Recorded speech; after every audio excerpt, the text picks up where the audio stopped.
అనంతపురం జిల్లా కళ్యాణదుర్గం నియోజకవర్గంలో YCP MLA అభ్యర్థి తలారి రంగయ్య, మాదినేని ఉమామహేశ్వరరావు ఎన్నికల ప్రచారం నిర్వహించారు. చెట్టూరులో ఇంటింటికి తిరుగుతూ సంక్షేమ పథకాలను వివరించారు. గతంలో టీడీపీ హామీలు ఇచ్చి మర్చిపోయిందని, వైసీపీ ప్రభుత్వం ఇచ్చిన ప్రతి హామీని నెరవేర్చిందని తలారి రంగయ్య అన్నారు. ప్రతిపక్షాల మాయమాటలు నమ్మవద్దని ప్రజలకు సూచించారు.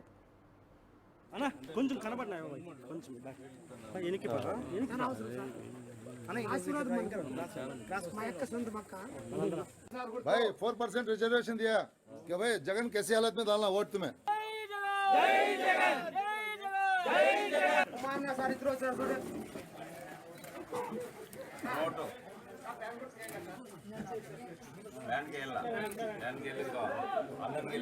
జగన్ ముఖ్యమంత్రి చేయాల